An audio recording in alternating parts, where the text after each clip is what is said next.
Hello friends, मैं doctor Abhilasha Patel. आज की क्लास में हम दो स्टडी पैरेलल स्टडी डिजाइन और क्रॉस ओवर डिजाइन पढ़ेंगे। क्या होता है ये, स्टार्ट करते हैं। Parallel study design. तो parallel group design is the common design using clinical trials. तो जो हम क्लिनिकल ट्रायल्स करते हैं उसमें सबसे ज्यादा कॉमनली यूज किया जाने वाला डिजाइन पैरेलल डिजाइन ही होता है। ठीक है। Subject are randomly divided in is one of the two arms. Each arms is allocated different treatment. इसमें क्या करते हैं, आप कैसे लिखेंगे कि पैरेलल स्टडी डिजाइन जो होता है वो एक सबसे ज्यादा कॉमनली डिजाइन है जो कि ट्रीटमेंट ट्रायल में यूज किया जाता है। इसमें सब्जेक्ट को रैंडमली डिवाइड करते हैं, 2 ग्रुप 4 ग्रुप जितने भी ग्रुप आपको बनाना है। तो एग्जाम्पल हम यहाँ से समझते हैं कि हमने मान लो 100 पेशेंट ले लिए। 100 पेशेंट में हमने 2 ग्रुप बना दिए। ग्रुप ए में 50 पेशेंट है, ग्रुप बी में भी 50 पेशेंट है। फिर हर एक ग्रुप को अलग अलग ट्रीटमेंट दिया। जैसे मैं अपना एग्जांपल हमेशा लेती हूँ हाइपरटेंशन का। तो हाइपरटेंशन में मैंने 50 पेशेंट में शिरोधारा दे दिया, 50 पेशेंट में मैंने विरेचन दे दिया।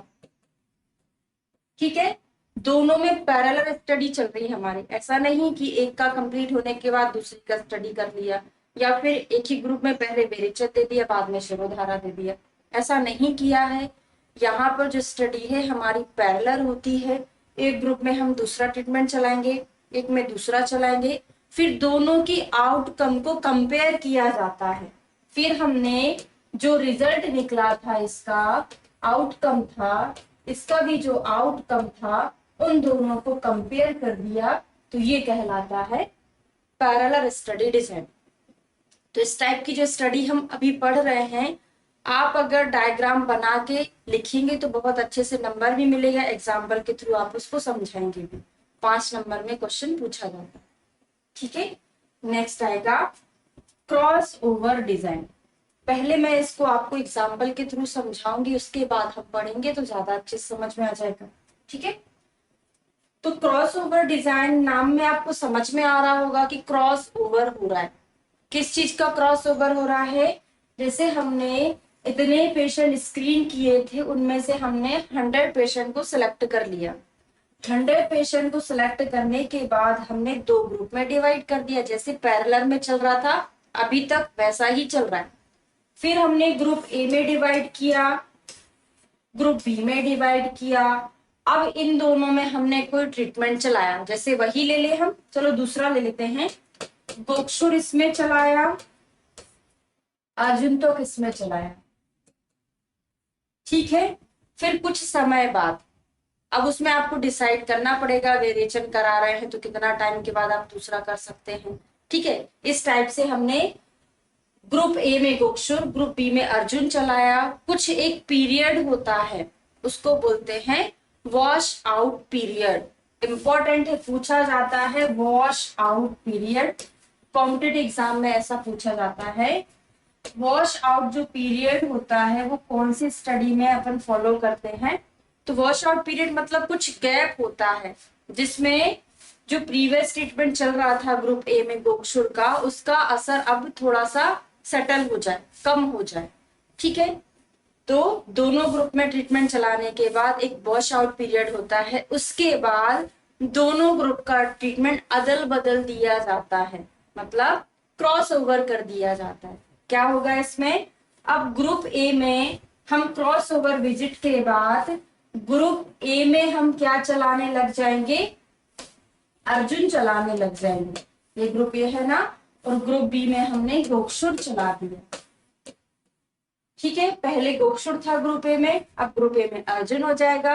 ग्रुप बी में पहले अर्जुन था, अब गोक्षुर हो जाएगा। उसके बाद हम फिर से इस रिजल्ट को कंपेयर करेंगे, तो फिर हमको एक्चुअल में रिजल्ट मिल जाएगा। क्योंकि ऐसा होता है ना कभी कभी कि हमने ग्रुप ए में ऐसे पेशेंट लिए जिनका बीपी ज्यादा बढ़ा नहीं था, ग्रुप बी में ऐसे पेशेंट लिए जिनका बीपी ज्यादा बढ़ा था। फिर आप दोनों में कोई भी मेडिसिन इंटरवेंशन दे रहे थे, फिर आप कंपेयर कर रहे थे और ये बता रहे थे कि मेरा जो ट्रीटमेंट था शिरोधारा ज्यादा अच्छा काम किया विरेचन से।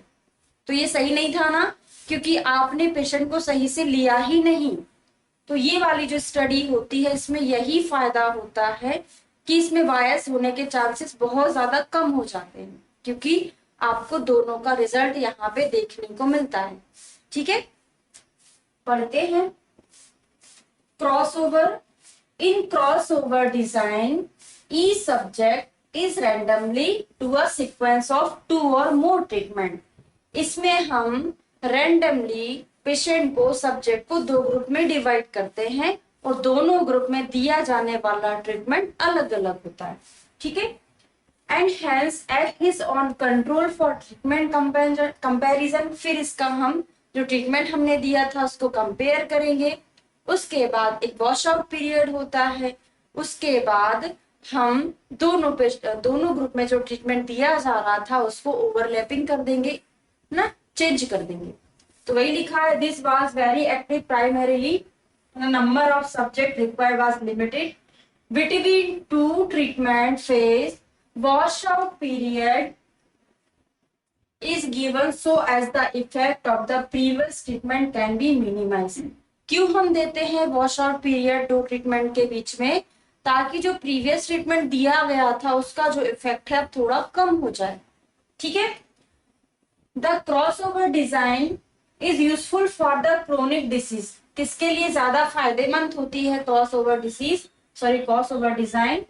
ये अस्थमा, आर्थराइटिस के लिए ज्यादा यूज होने वाली डिजाइन है।